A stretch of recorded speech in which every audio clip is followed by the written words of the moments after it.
Hello, everybody. Okay, getting everything taken care of. We got a little bit of a rough start here, but we're here now. All right, everybody. This is a your Tuesday night open question and answer session for the Chameleon Academy. This is something that goes live every Tuesday at 5 p.m. Pacific, more or less. And so it's wonderful to see everybody today. James is here. Enjoyed the podcast. I'm very glad to hear that. Bill is missing. Yes, but Bill is back. Bill is back. So, got the book today. And Mike is saying, need to check my mailbox again. Yes, books are going out on I'm getting them out as fast as I can pack them. I still have a number of them. So, please be patient. I will get them out as soon as possible. I'm getting a stack of them out every day. Yeah. Now that Bill is safe, smash that like button. Thank you very much. Thank you very much. Hello, Matthew and Dom Breach. And Eli David is asking the first question of the evening. What species of chameleon have you not seen in person or in a zoo? Well, there are over 200 species of the chameleons, and I probably have seen about 60 to 75. So there is an enormous number of species that I have not seen. And actually, I don't see many in zoos. And the ones I see in zoos are kind of like, hey, veiled chameleon hatched. And everybody's excited about that. It's like, yeah, okay. So, there's a whole lot of chameleons that I have not seen in person. So it'll be...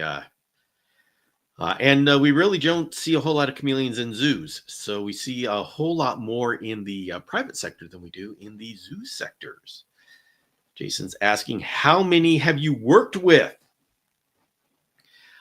I think I've worked with between 50 and 60 species over these last 45 years. I think that is... I did a test. Now, I am also considering in that the different locales of panther chameleons. I count those separately because I'm convinced at some point in life we are going to find out that they like different husbandry conditions. And so regardless of the taxonomical, they are, as far as at this point, they are considered the same species. And as many people have been trying to break them up into subspecies or species, they haven't been able to do it in a way that is compelling to taxonomists. But as far as we are concerned in the hobby, we want to keep them as separate as possible. And so for our delineation, we don't care about subspecies or species. Our delineation is, do we want to keep them genetically separate? And so that's why, even though they are officially different, the same species, I consider them different chameleons. So that's and I consider the Machacos Hills Jackson's chameleon different than the Xantholophus, even though they're just subspecies of each other's. And I would consider the Machacos Hills Jackson's chameleon different than the jacksoni from the Aberdares. They would be different chameleons in my mind, regardless of their taxonomical. Now, you would say, well, wait a minute. What do you think about the regular veiled chameleon and the pied veiled chameleons? Are those different? Yeah, it's really hard to have a black and white thing. I would not consider those different. And so, yes, there is a little bit of a subjectiveness that goes on, and I fully recognize this. So Ebb is dying? Oh no. I'm sorry to hear that. Oh. Let's see. Ricky the Werewolf is asking, can chameleons live in the same cage with other reptiles? All right. There is a simple answer and there is a complicated answer. The answer is yes. But I do not want that to be the only thing you walk away with. It's not a good idea. Don't do it. Yes, but don't do it. Um, you can keep chameleons in the same enclosure with other reptiles if the enclosure is big enough to give them both what they need and they are compatible. Um, and this is the problem when I with this topic.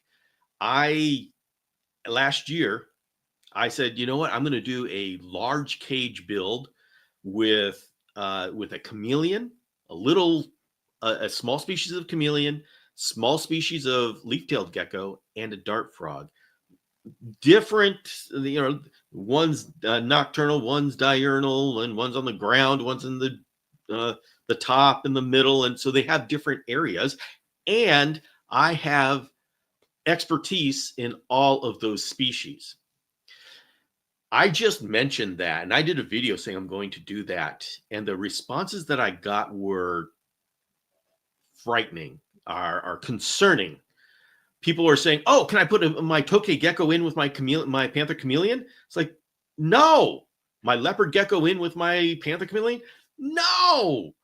This is just going way beyond reason. You have number one, if you're asking, and I'm not talking directly to you, Ricky the werewolf, to the world. If you are asking me if these two species can live together, the answer is no, because you have to be experts if you even want to consider cohabiting species. So the practical answer is don't do it. Don't do it unless you are expert enough in both species so much that you already know the answer. So that's the harsh truth about cohabiting species. And so and go ahead and ask any clarification if you want on that, because that's an important question, and that's something we need to talk about. I thought I was so clever going to show how I was going to have this big community tank that's only got a couple of things in it, and it was completely a disaster as far as what the messages that people took away from that.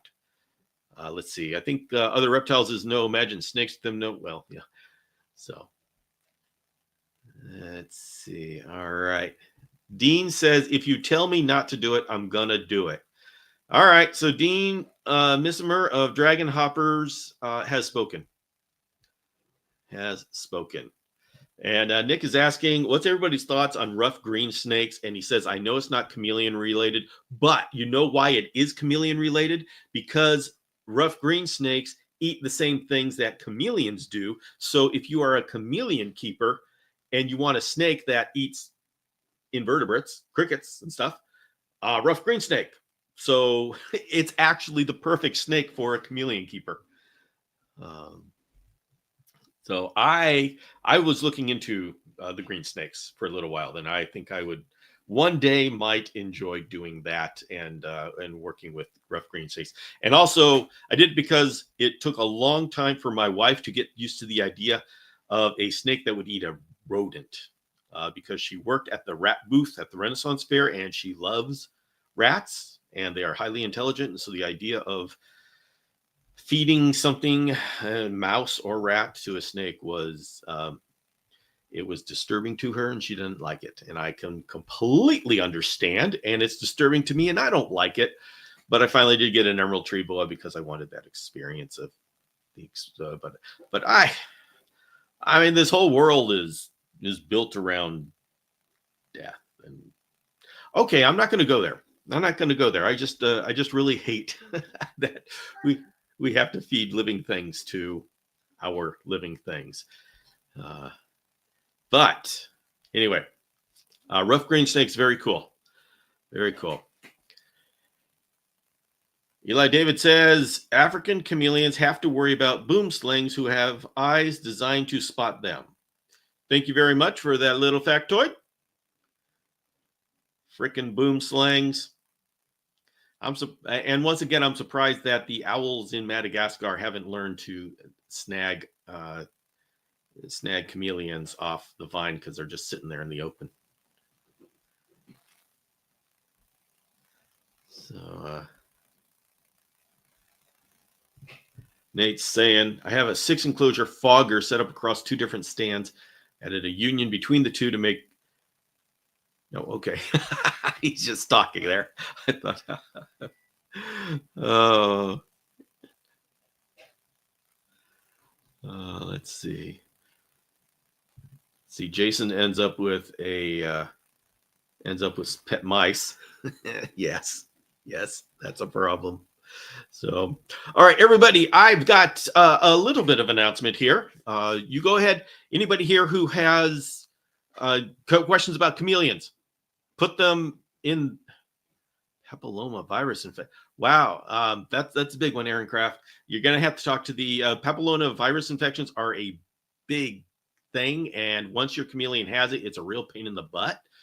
That is definitely a vet visit, and you want to be careful that you're not spreading that to any of your other chameleons, but that is definitely a vet visit. Be aware of things you hear on the internet that will solve that problem. You need to go to a vet with that one. And yeah, kind of good luck. That's papilloma is not a cool thing. So our there are a number of videos that I need to create. And so for those of you know who I have this the YouTube channel, and I make videos, and we've been doing it a podcast on Monday morning, and then a typical YouTube video on Friday morning. And that's been going great. I've loved it. The thing is, I have a short list of videos that I really need to get through, and I have figured out that it was going to take me 2 weeks to do each one of those videos if I want to do it right. And I definitely want to do it right. And so I am going to, for the next at least 4 videos, I am going to be the only thing I'm going to be releasing on YouTube, other than these live sections, is going to be a video on probably a Friday every other week. And so we're going to have a little bit of time, probably the next 2 months, where the videos on YouTube are going to be pretty substantial.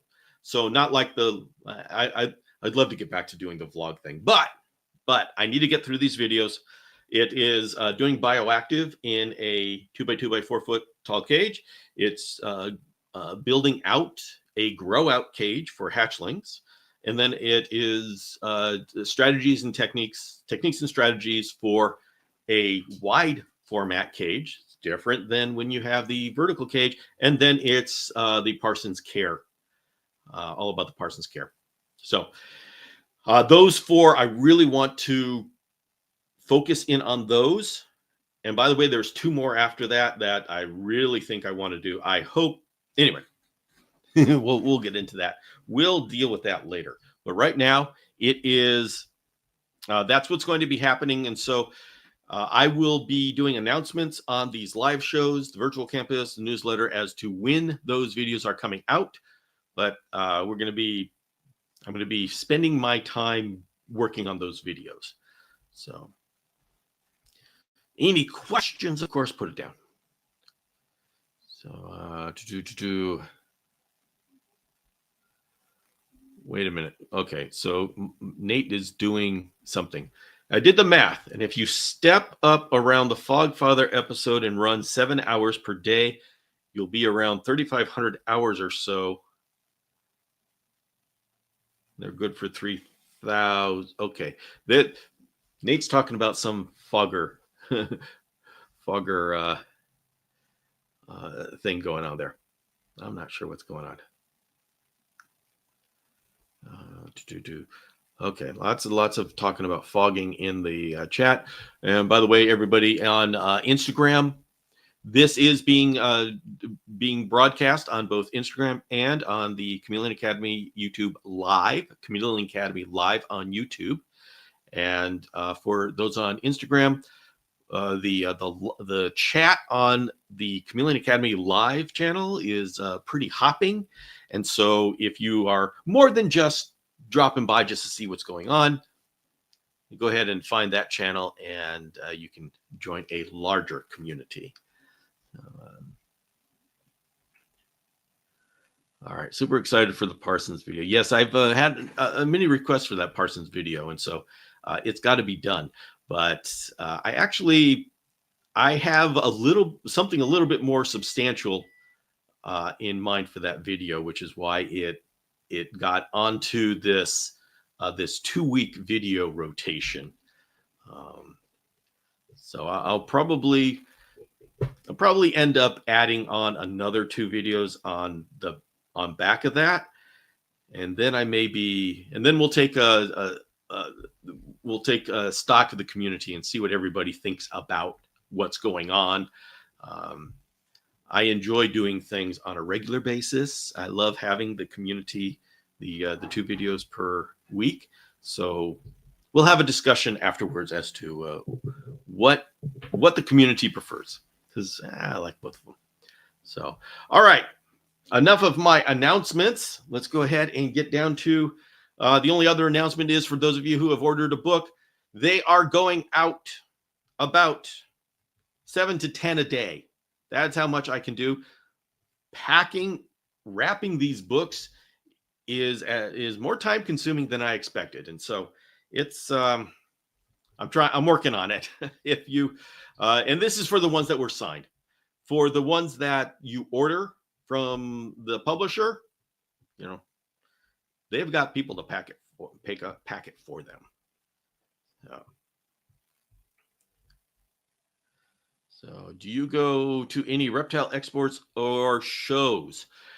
I randomly. I'm not. I don't vend at shows, although I may in the future. But I will probably go to the super show in Pomona, California. The super show in Pomona, California at the end of June.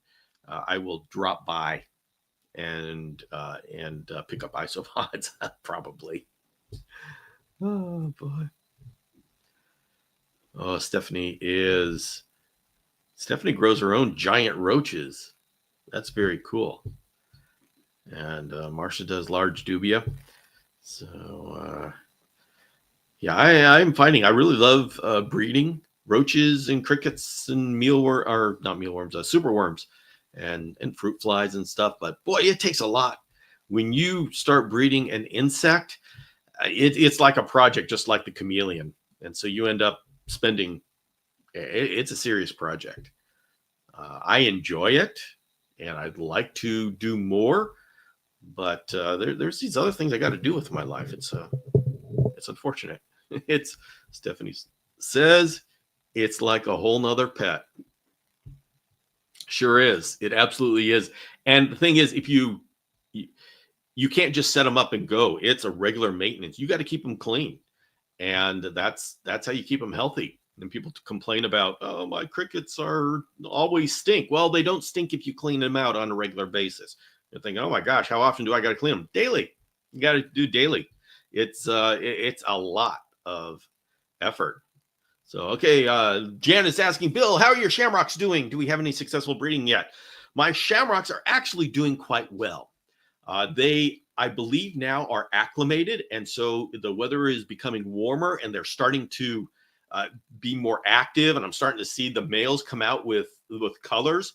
It's before they had no idea what to do. Now they're starting to get antsy, and the colors are coming out. The females have all given me infertile clutches, and so on one hand, I'm really, of course, I don't like the infertile clutches. On the other hand, I'm really glad that they are healthy enough that they are acclimating, and now they're getting in sync. And so now's, if they were to lay now over in Madagascar, it's actually getting into the dry season. It is the dry season. So, now is the point where they go into diapause. So even though they're infertile, the fact that they're in sync and they're laying now is really good news in my eyes. And so they should be mating anytime. So I'm very excited about the possibility, and I will let you know when I finally get that successful mating. It should happen. It should happen. It should happen. Oh. Oh, all right. Well, how many people here listen to the podcast? That's either it's on the RSS feed, so Apple Podcast, Spotify, and it is on YouTube. So this one was about the pitfalls of using nature, copying nature for our chameleon husbandry. And so I am interested, for those of you who listen to that, what do you think? Give me some feedback. Bill, this is the most excited you've been for the Shamrocks in ages. Oh my goodness, it is. I'm finally getting signs that they're acclimated. And although I'm very frustrated, yes, I'm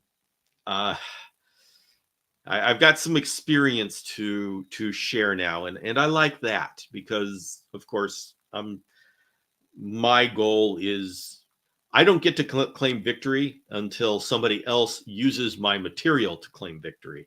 So when I start learning things and that I can put into words to help somebody else say acclimate theirs, it's a good thing. I'm excited about that. So, Nate listened. It was good. Stephanie says, I also listened during work. Excellent. Excellent. Mikey Ben loves the podcast on Spotify and YouTube. Geraldine, Serd, Annette, Sod, and Marsha. Okay, excellent. Excellent. That was great. And of course, I'm open for any conversation of that. When I put these podcasts together, I am very interested as to what it means to people, what they took away from it, what was important about it, what did they hear. And so if you have any feedback, let me know. See, only been in the garage, Bill. And when I come in, I read a little bit of the book every day. This book is fantastic. I love it. Love it. The visuals on the YouTube were distracting. Didn't do much during the premiere. Yes, when I put this podcast on YouTube, I put visuals behind it. Last week, I just put the camera on a baby, and we just watched a baby walk around for the entirety of the podcast. This week, I just put clips from the trip to Madagascar on loop. So, yeah, when I was watching all those clips, I was really missing Madagascar. Does anyone listen at 1.25 times? What? What does that do to my voice? Oh. So apparently there was a podcast I've been to. Yes. I've actually recently, for the last 3 weeks, I've released podcasts. And unfortunately, I'm really sad that I have to take a break from the podcast while I'm working on these specific videos just to get them out. Because when I'm doing the podcast, the way I do the podcast, those take time to put together. And I really enjoy doing it. And it's very satisfying for me to put together these episodes because it's a way for me to share my experience within my chameleon hobby. So these podcasts they're not just a performance for me. They are sharing of my experience. So I love them. But I'm going to have to put aside for the next to get through the next 4 videos. I think they're going to take me 2 weeks each. If they don't, hey, I'll throw them out when I do. But I am not a YouTuber. I use YouTube as part of my outreach. So even though I like having things on a weekly basis, it is more important to me that I have these videos and they are sharing the information I want to share in the way I want to share it. That's more important to me than having them on a weekly basis, because I have these live sessions. This is how I communicate with my community. So I don't need to do that with the video channel. Eli, what do you consider exotics? I don't know. It's just a word. I don't have a favorite definition for the word. Short Stack Evie says, hey, Bill, have you battled with ants in your chameleon? I have ants in your chameleon enclosures. I have before, and it's really ugly. And especially when they're inside. I lost a number of my I had some Botigary. Those are the little mini Kalumas, and I lost them because of an ant attack, which was devastating. So I just have to be really careful, especially around when it gets summer and it gets dry, and the ants want to come in and find moisture. So yeah, I've had experience of that. Need to catch up with the podcast. Yes, I've had some very good. The last 3 podcasts have been very good, and you can watch them on YouTube if you want, or Spotify. Whatever is your favorite. Love the clips of Madagascar, and I loved getting my back in it. Yes, we all saw James Cross's back as we were crossing the bridge. I was behind James. So Nate says quality over quantity. So as a content creator, often it is difficult. It's easy to say that as a content creator, but there's something deep inside of you that if you don't produce something every week, you feel like you're failing and falling behind. And that's the trap. So, but Nate, you are absolutely correct. That is what is important. And of course, we can. If anybody's interested in YouTube, YouTube strategy, we can all tell, because being a YouTuber and using YouTube as an outreach arm of an outreach, that two totally different things, and people get them confused. But this is one reason why you have to be very, very clear as to what you are doing on YouTube and why you are doing it, or else you get caught up in the swirl of things. YouTube is just like every social media app. They use these little digital candies, little digital gold stars to get you addicted to the numbers. And if you don't have your North Star, you don't have your reason for being there, you're going to get caught up in their reason for you being there. And that may not serve you.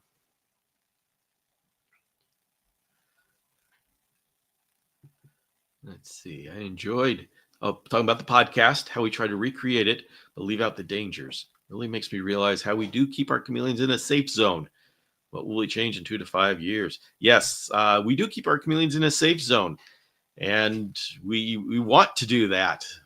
But the whole point of the podcast was to point out that even though we're protecting them from hardships, the fact is that their biology is expecting those hardships, and so we've got to figure out, how do we compromise? How do we make sure their body gets what it expects without being dangerous about it? So it's and there's no easy answer, by the way. No easy answer. Yvette, I do know that yours went out today, so it'll be coming. Yes, for the people with the book, I am getting them out as fast as I can. No, wait, yours went out yesterday. Yeah, yours went out yesterday, so it's on the way. Okay, all right. Decided to binge listen to catch up. Yeah.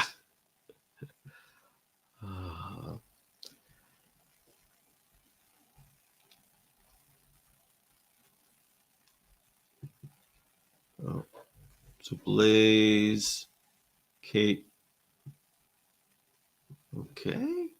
Mikey Ben says, great how you use YouTube for your outreach and not just stuck in the loop of content quantity. Yes, and this is important. It's so easy to get caught up in that. Whew. Hope your hand isn't sore from all the signing. Oh, Yvette, let me tell you, my signature is never the same, and the further it went into the day, the more creative it got. We'll just say that.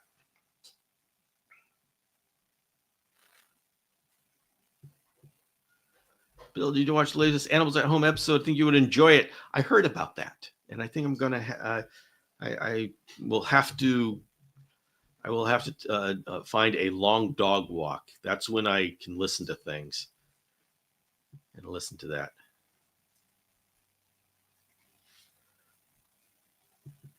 Wife is allowing him to set up 50 cages in the second entry. All right, excellent. That works. That works. We love 50 cages. So, oh boy, but everybody's thinking 50 cages. Yeah, 50 cages. When you start having more than one clutch of eggs, those numbers rack up really quickly. And the thing is, you have two females and you're ready for two clutches. That's great until each female gives you a second clutch, and now you have four clutches. And oh my goodness, you are going to. That is quite the experience. Try 1.25 on the walk. I cannot. I have no idea how you people listen to podcasts and such on high speed. My daughter does that. She does it as she's able to do it like, I don't know, 2 times. It's like insane. I listen. I can't follow everything that's going on, but she's able to pick it all up and tell you, you youngins. I'll just throw that out. So I've been listening to the Animals at Home podcast. Got to say, it's one of the best I've heard. Okay. Well, then I'm going to have to listen to it. This is the one about is captivity better than the wild? Okay.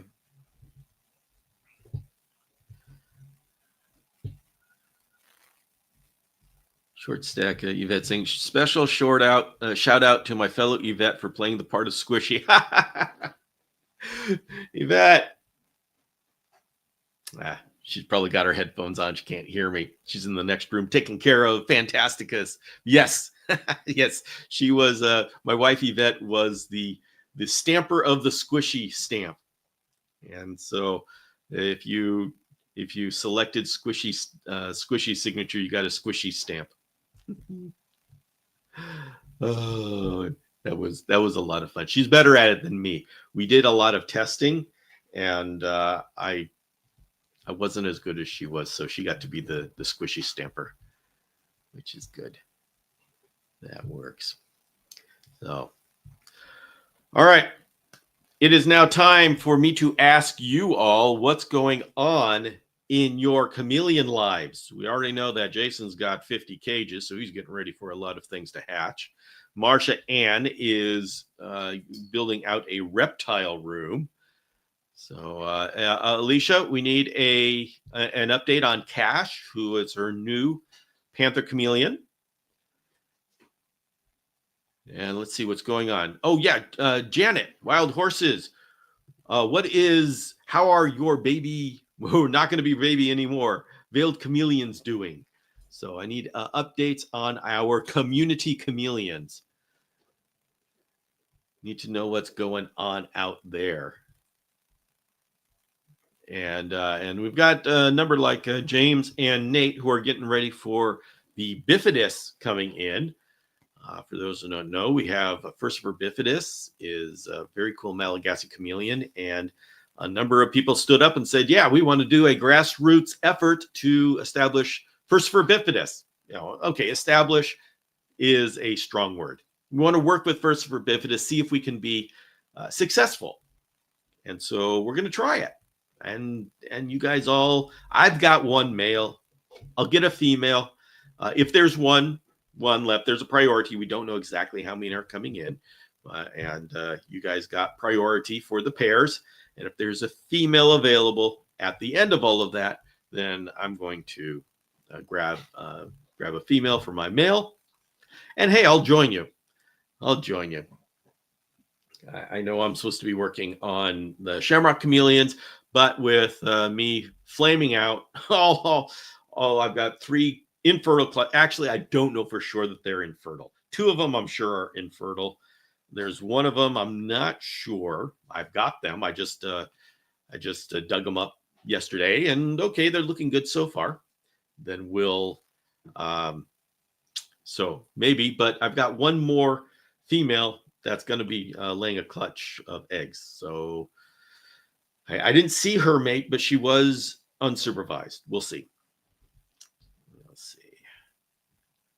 But what the heck? I'll go ahead and throw in some bifidus.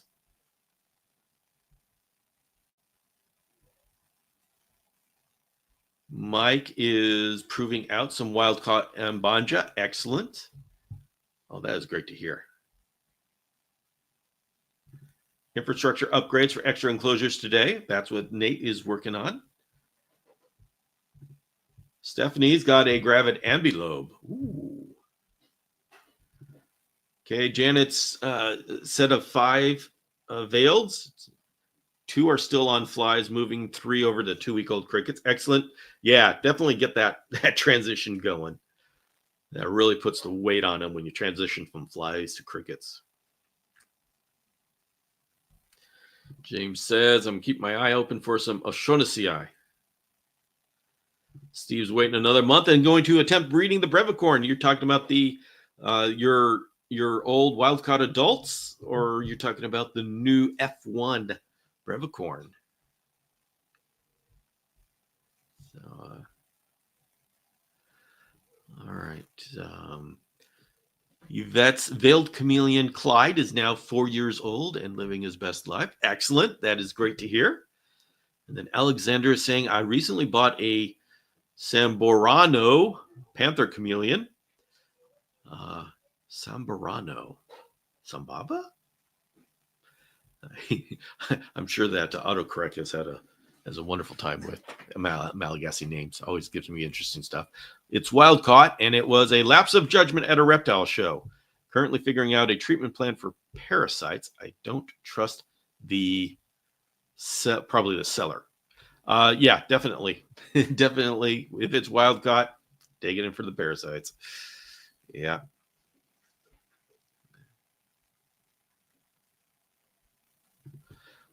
Update on cash. Alicia says, well, Bill, I've been back and forth on a vet trip for cash on and off. I will find an eye closed for okay. So an eye is closed for a period of time.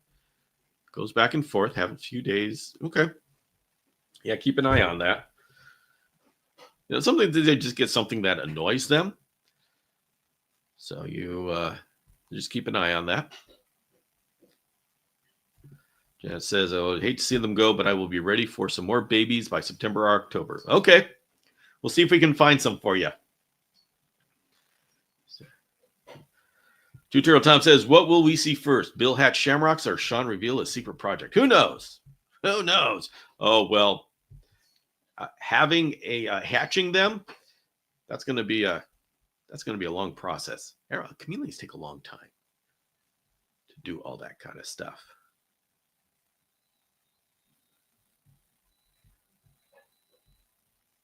Okay.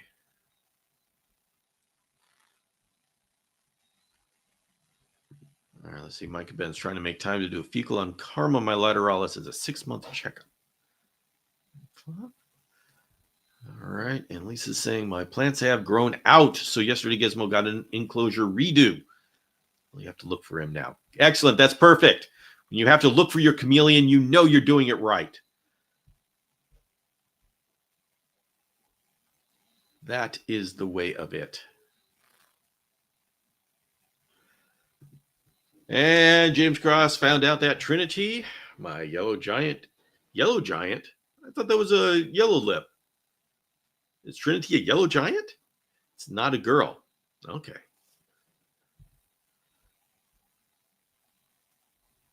Oh, yeah. Sorry. Yellow lip. Yes.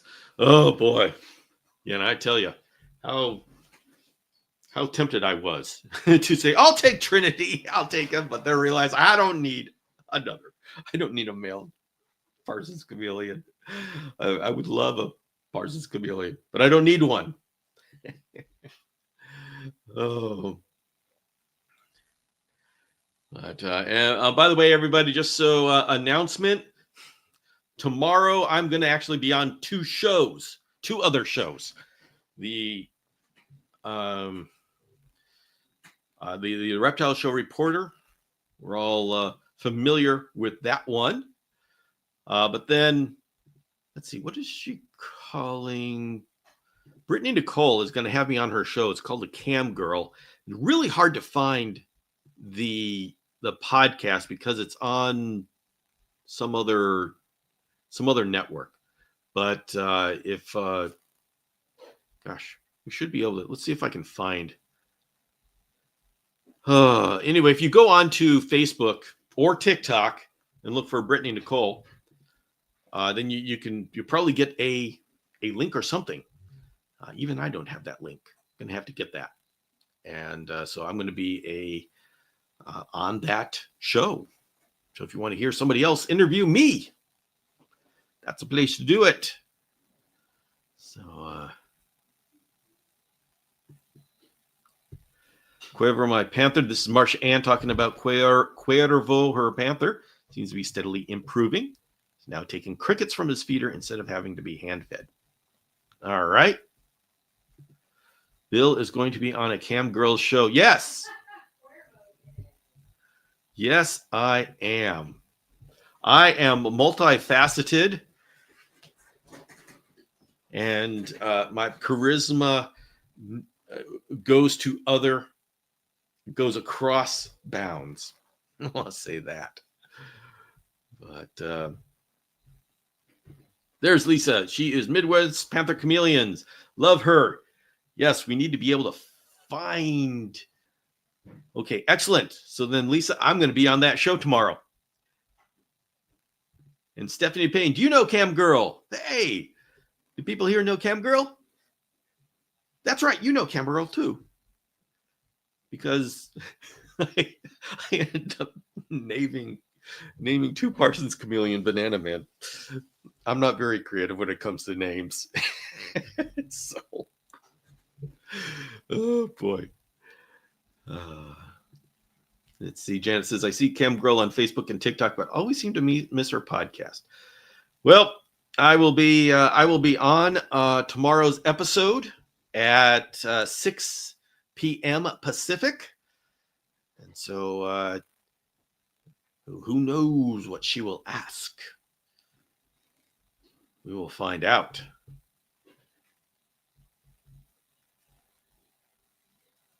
Let's see. Jason got interviewed by someone. Excellent. She makes a post with a link to it. Yes, I haven't seen that post yet. Yeah, have you seen Lisa? Have you seen that post yet? If you can, if you have a link to it, put it in the comments. I'd love to see it. And yes, I have the Banana Man. Yes. Oh boy. So I'll be on, and who knows? And I will talk about anything. You know me. I'll talk about anything. So I'll go right after Sean's show. I'm going to go into the Cam Girl podcast, and we'll just have a double header tomorrow. No, Mike Trinity is going back and being traded for a female. As much as I'd like to keep him, yeah, that's the thing with Parsons Chameleons. They're very difficult to sex as babies, and so there are guesses that people can make, but they're very difficult. They take a while. So, James, how old is Trinity right now? That's a very interesting thing to where you can now tell what they what his sex is.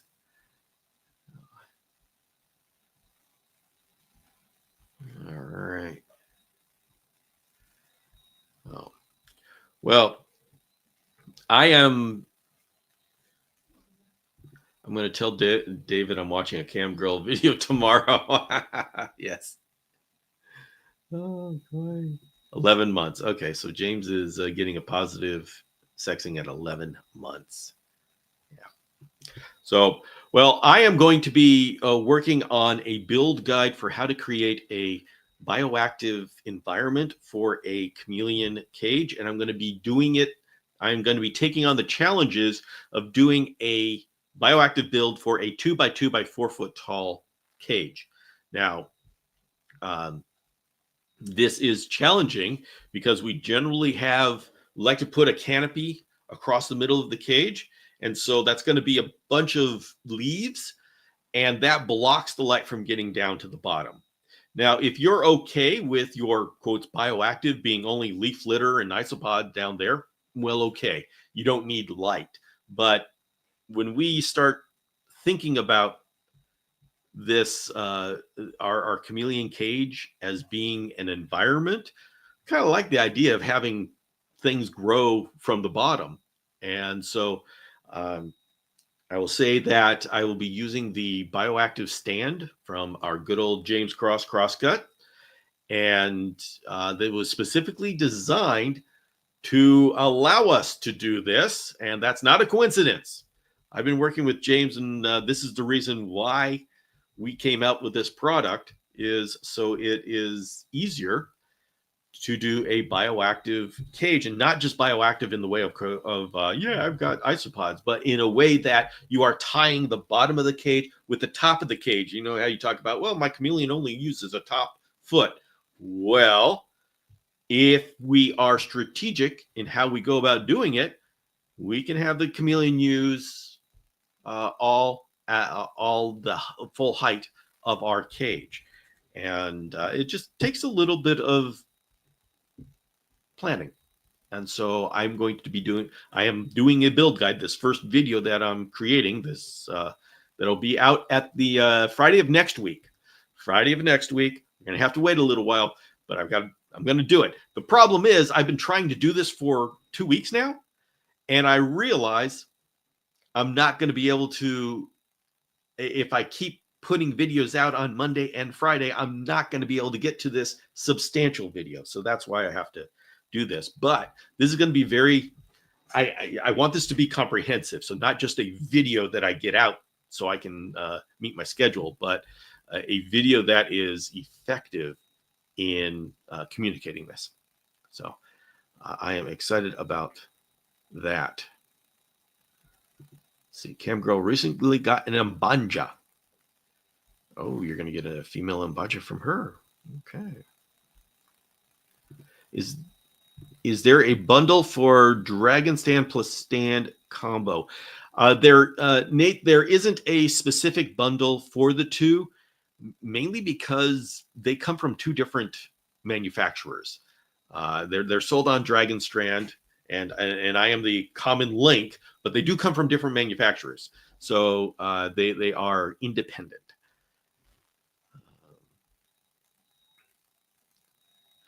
But what's really cool about the thing is when you're putting together a bioactive substrate or something for your standard 2x2 by 4 foot tall cage, the problem is, what do you do for a basin?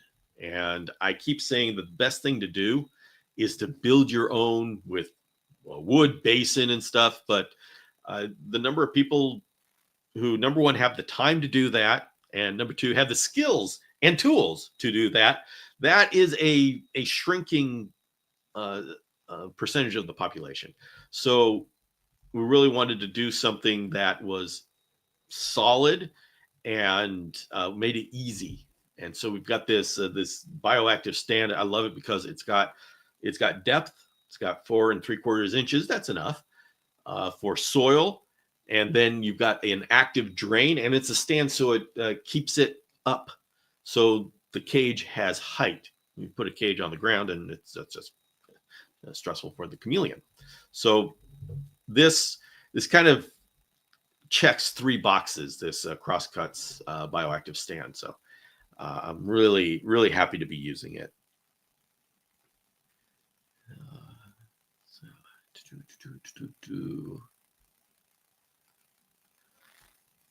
So James is talking about Trinity. Super crazy on Saturday. He was olive on Monday. He was starting to turn blue today. He's almost all blue with a yellow head. Oh my goodness.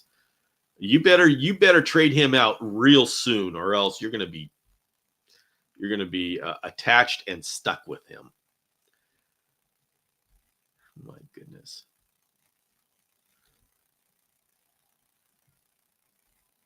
So he literally started changing colors in his rostral for starting popping up in only a couple of days.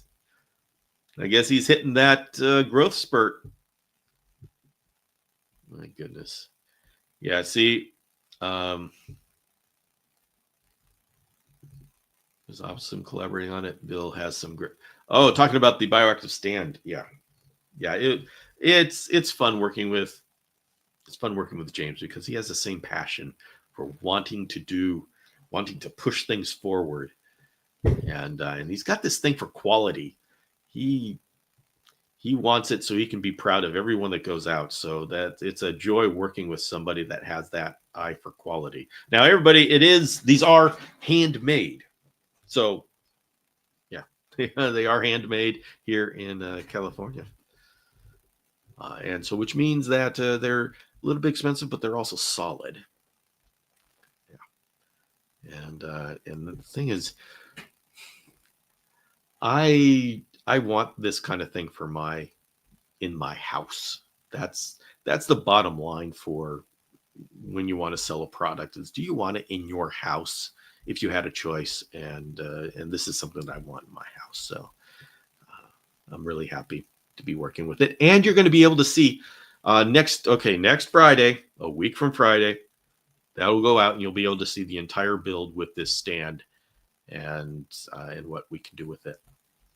So, all right, everybody, we are coming to the end of the show. So we have got a couple more minutes left. So come up with, is there any questions that you have that you'd like to put into the comments that we can go over?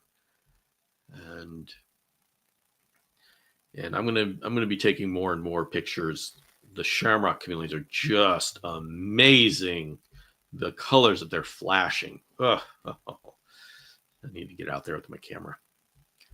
So, and by the way, everybody, I still have 2 female yellow giant Parsons chameleons. If anybody wants a yellow giant female Parsons chameleon, they've been with me for a year.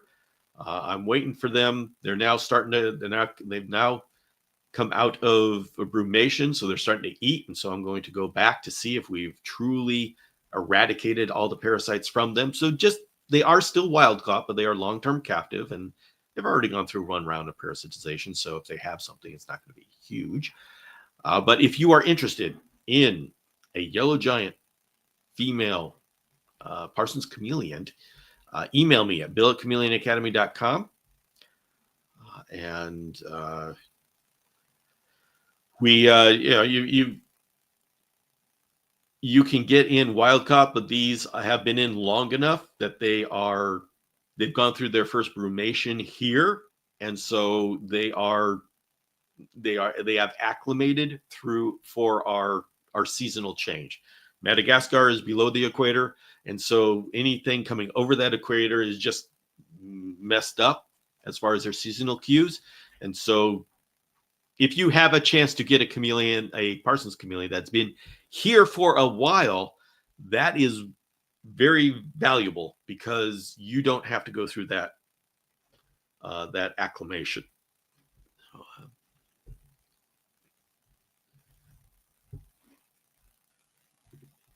I'm going to Rick's. Bill, I could pick you up a yellow lip or bring Trinity down. Don't say that, James. Don't say that. Stephanie says, getting my first Parsons from Bill, the way to go. Yeah, Stephanie got a male. So, and I love I love seeing pictures. How's Squishy and the neighbors? How's their colors coming? The colors are coming through. Not enough that I can be sure what they are, but the colors are starting to come in. They've got some nice blues on them. So we pretty sure that it's looking on Banja. So we'll see that.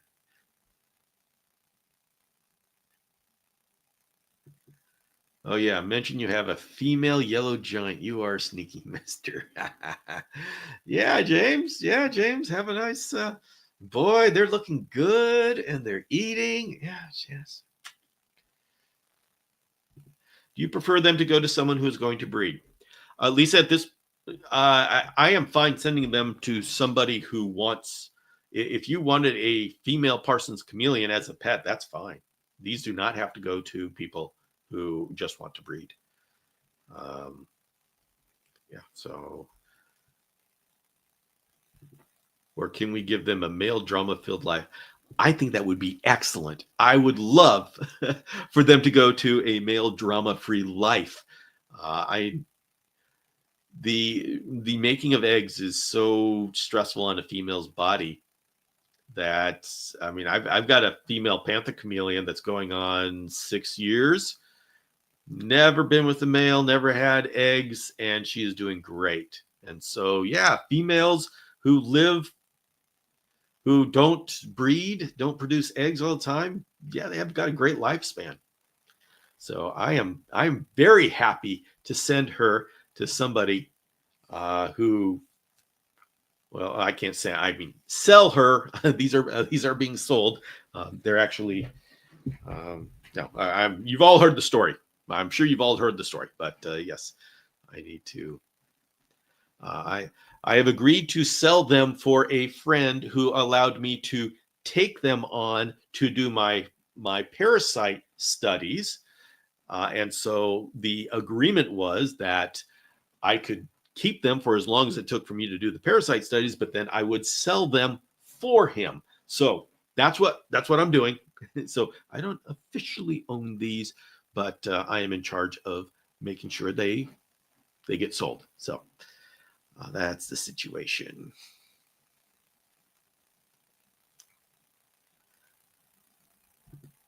See how he is, Marsha. Bill's a chameleon pusher. Oh. Jason's asking, could you tell everyone a little of your history in the beginning with the veiled chameleons being introduced to the United States successfully? Are we the first nation with the veiled chameleon successfully pairings? No.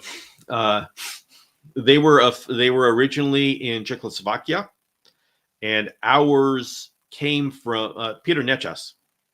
So Peter Nechas was in Czechoslovakia. He was breeding them, and then he took a bunch of bloodlines and sent them to Ron Tremper here in the United States.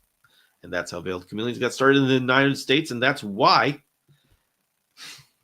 we have a genetic bottleneck here in the United States, because they haven't been shipped over since, because of the civil war in Yemen. So all the veiled chameleons here are in a genetic bottleneck. My only involvement in the history of the veiled chameleon was I am the one who documented it. I am the one who tracked down the people who were involved. I did interviews on my podcast, and I now house the history of them. So I am the historian of the veiled chameleon. I was not part of the original being brought over. We can all blame Bill for us. I will take that blame. Yes, Bill at chameleonacademy.com. Let me know.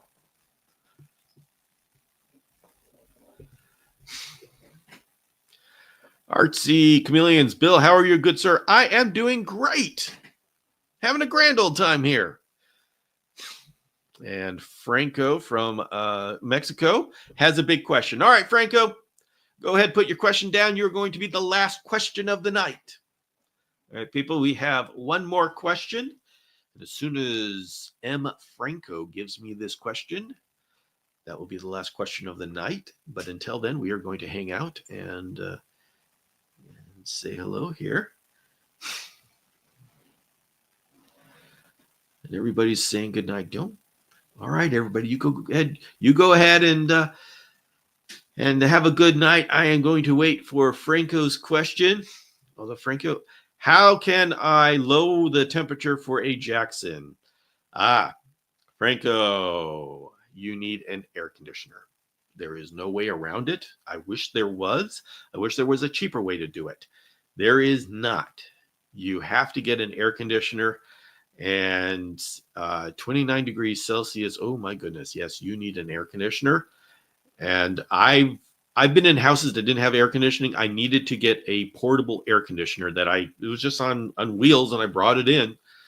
It had to have a vent, but that's the only way. You got to do an air conditioner. And swamp coolers, humidifiers, no, they don't.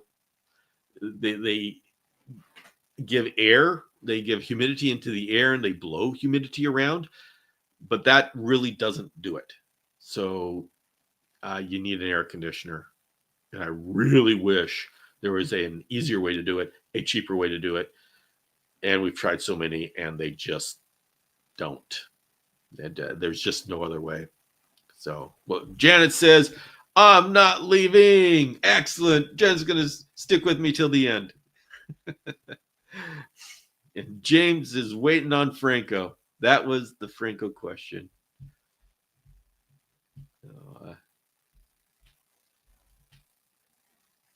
Okay, Jason says there's new technologies coming out. Boy, I hope so. I hope so. Do you have a chameleon vet recommendation for California, the Bay Area? Bay Area. I went to the Santa Clara Animal Hospital, and I was happy with them there when I was living in the Bay Area. And that was in San Jose, I think. Santa Clara Animal Hospital. That's where I went, and I was happy with the ones there. So, all right, everybody. Thank you very much for sticking around for the one last question. Let's see. Next time you will see me is tomorrow's. I will be co-host on the Reptile Show Reporter, and then I will be on the Cam Girl podcast, which is at 6 p.m. Pacific afterwards. And then the next time you will see me is Saturday for the live session at 12 noon. So everybody, thank you very much for being here and making Tuesday a fun night to be. And I will see you later. And by the way, if you haven't listened to the podcasts, I've got 3 new ones that have come out over the last 3 weeks.